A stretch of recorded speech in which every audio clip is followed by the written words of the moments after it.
Let's get Barrett's breakdown on this game and see where he is pointing his finger at today. Super Bowl champion from the Pittsburgh Steelers, former Eagles draft pick from NBC Sports Philadelphia's Eagles pre- and post-game live on the Boardwalk Honda Hotline. Barrett's breakdown. Barrett Brooks is with us here on the Sports Bash. All right, BB, when there's a loss, sometimes this is a lot easier job to do, so we can start all over the place. But you being an offensive lineman, I'm sure that you are probably pointing the finger at the five guys up front. Oh, no question. I mean, just looking at it, and it's not just those guys, but, I mean, even the play selection. It was just a bad day for the offense, bad day as far as coaching. Things weren't going in the right direction. You could tell early how things were going to go. They just weren't in sync, man. And for them to only run 20 times is ridiculous. And pass 50 times, knowing that this defense is going to blitz Carson Wentz's brains out, it was crazy out there, man. Yeah, and I saw that you tweeted at one point yesterday about Wisniewski saying that he had a bad day. Casey, he really was disruptive for Tennessee yesterday.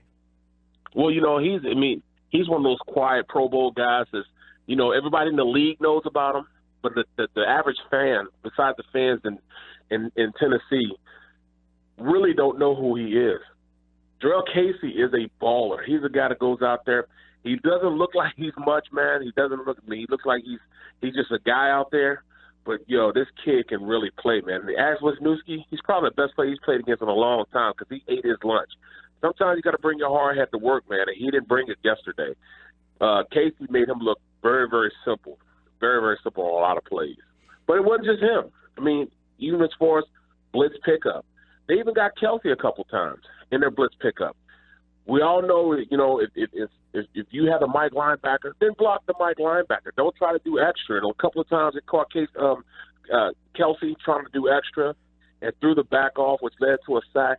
There's a lot of things that that they could be pointed out that is easy correctable. But yesterday it just looked really, really bad, man. Yeah, let me ask you real quick. What about the thought of them not having Selleck, and how's that affecting this offensive line? Is that a factor that they don't really have that extra tight end that they used a lot last year in that role? No, not really. I don't think that's the case. I think it's more the case that, if anything, there used to be a little side of Doug having somebody in his ear to say, hey, run the ball. And right. He doesn't have that necessarily right now.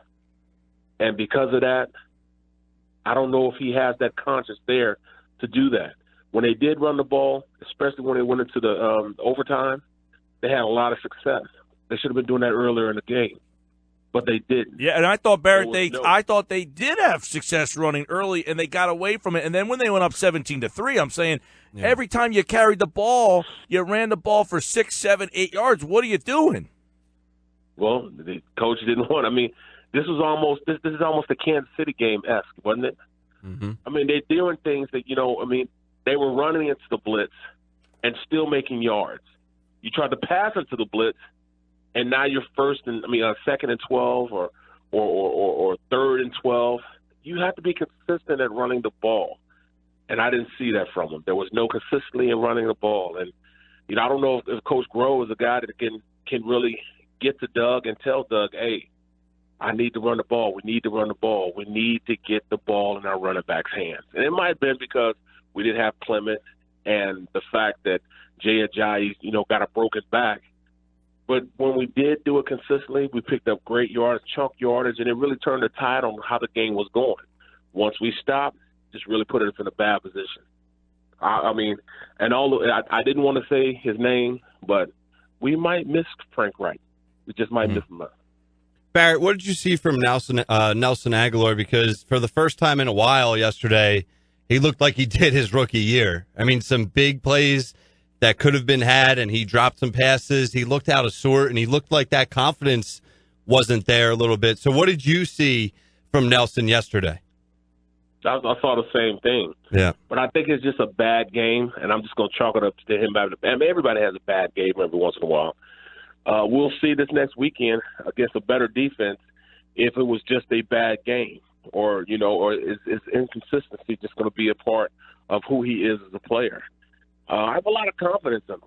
I really think that that Nelson Agholor can play, but he just had a bad game. And like I said, you are what your last game is.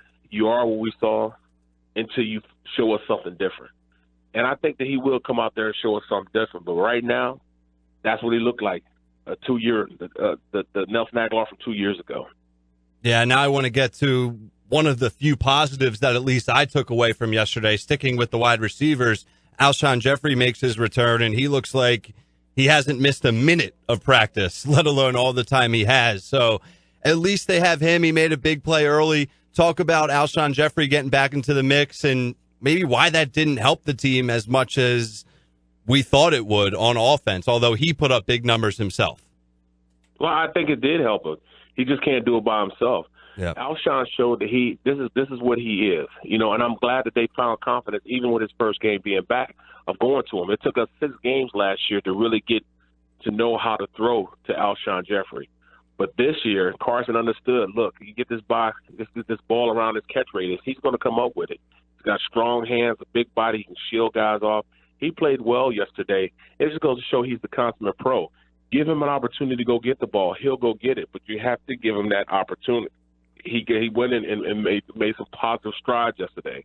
Now Carson has somebody he can look to consistently. Now I have 2 players. It could be Zach Ertz and Alshon Jeffery as opposed to just being Zach Ertz. So, things are going to look up. They're going to get better. Hopefully Clement comes back next week. We haven't seen Sproles in the offense. There are a lot of factors why this team isn't playing up to expectation. We haven't seen this new norm. But I'm looking forward to seeing the new norm once they get everybody back, once they settle down.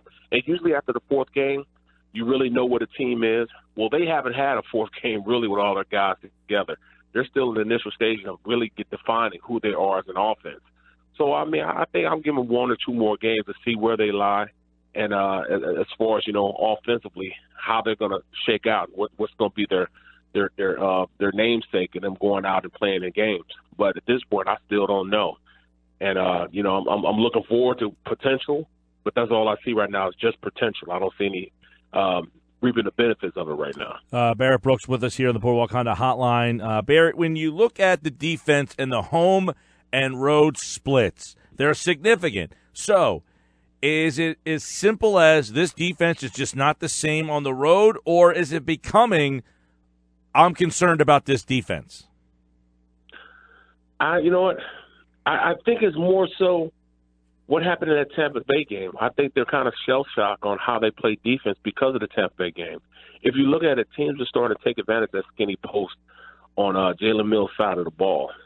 They understand that he doesn't have the big-time speed that you need from a cornerback. So what do? They make plays in which they can schematically put him in a position where he's going to have to run with a guy that runs a 4.4, 4.3, and he's a 4.6 guy. So it's just, other defensive guys and other defensive coordinators, they get baited too. They see what the inefficiencies are in this defense, and they're taking advantage of it. Mm-hmm. Yesterday, they took advantage. They took advantage of Jalen Mills' lack of speed to cover guys that are 4.3 guys. And he's not being put in a position where, it fits who he is. He's an aggressive guy. He's a gritty guy. Get him up there so he can beat some receivers up.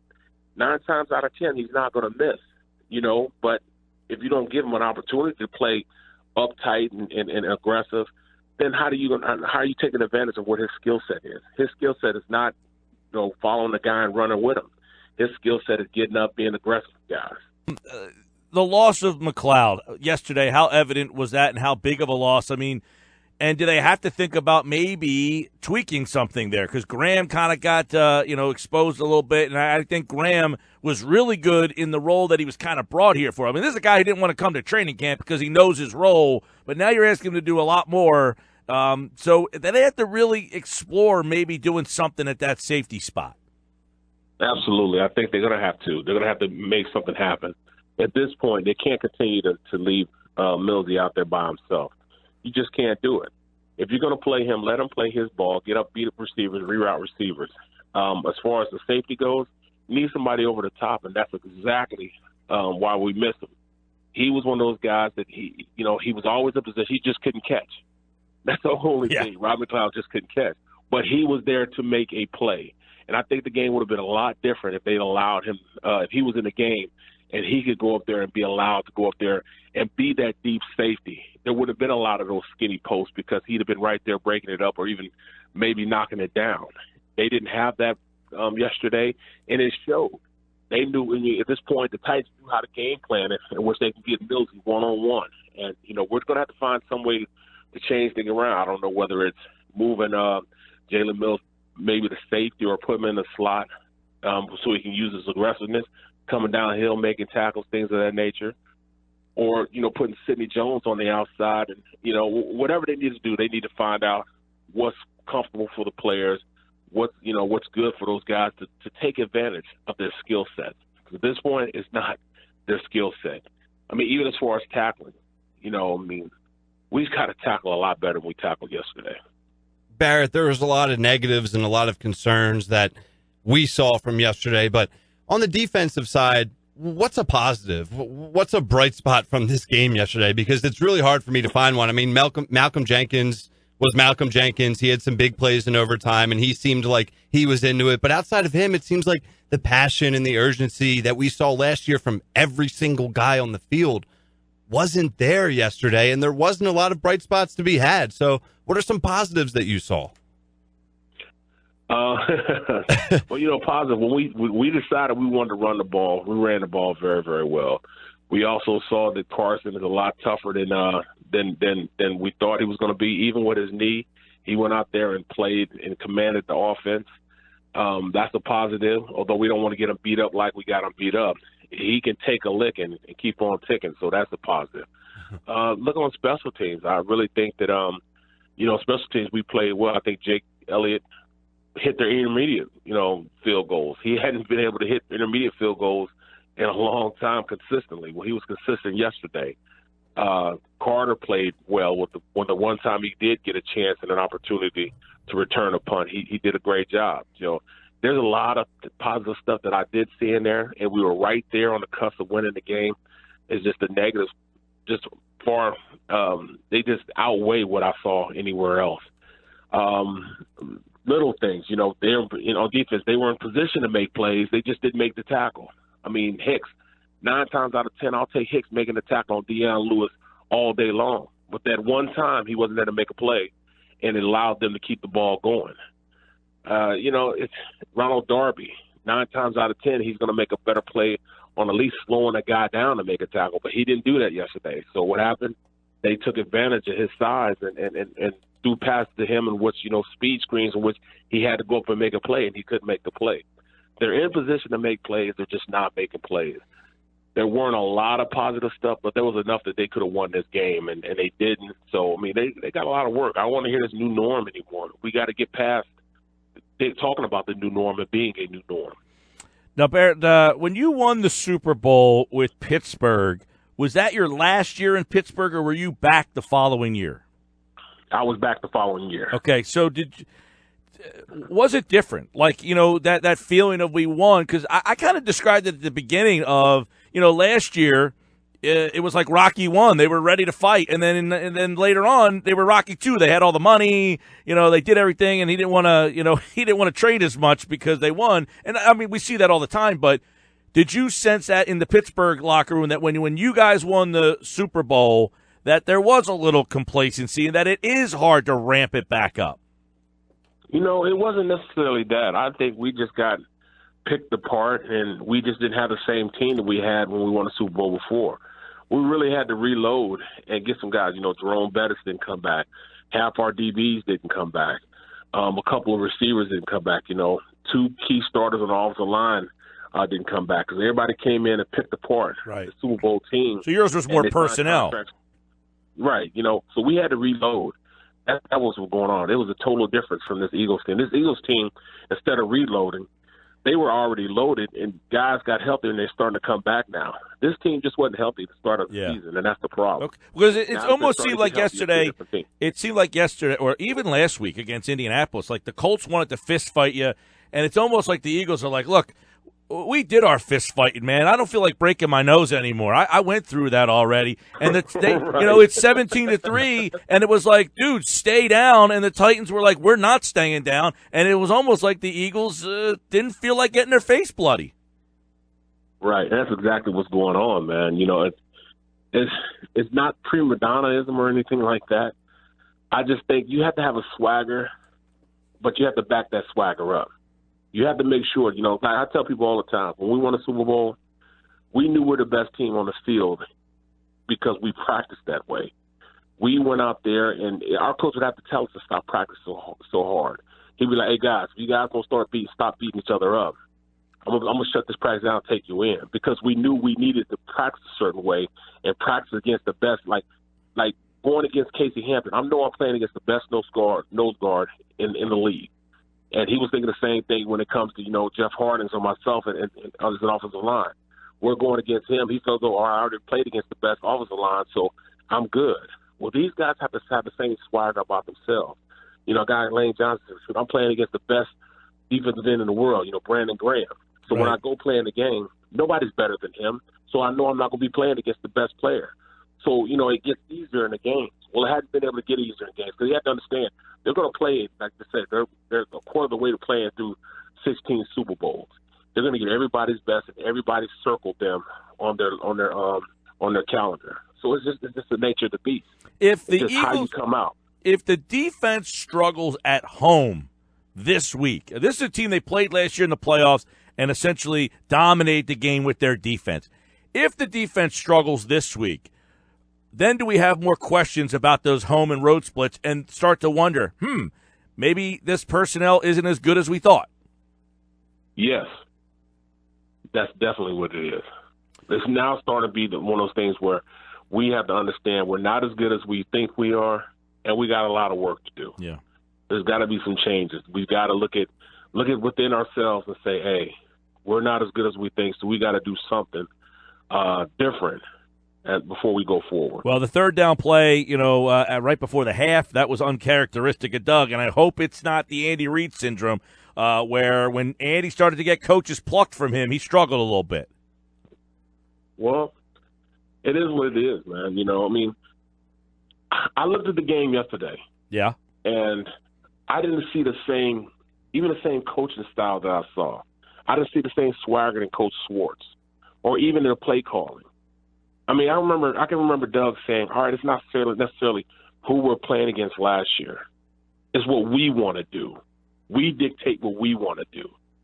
We went going against Denver. We're like, against Denver, they're the best team as far as, you're not going to run the ball on them. And what we do, we went out there and ran the ball on them.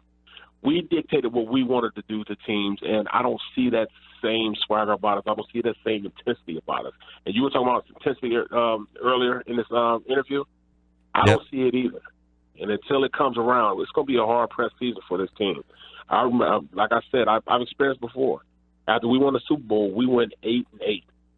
This team is better than the 8-8 team. This team is better than a 10-6 team. This is a good football team, and they need to start showing it. They have a very challenging game coming up against the Minnesota Vikings, who are coming in licking their chops. They lost at home, then had to go on the road to the Rams. Now they got to go on the road to Philly, so you're going to get their best shot because their season is starting to get a little shaky. It's Barrett Brooks with Barrett's Breakdown, Super Bowl champion with the Pittsburgh Steelers, drafted by the Philadelphia Eagles, and you can see him on Eagles pre- and post-game live on NBC Sports Philadelphia. And Quick Slants, don't forget that, 6 o'clock on NBC Sports Philadelphia. Barrett, another breakdown in the books. Thanks, pal. Thanks, guys. Have a good one.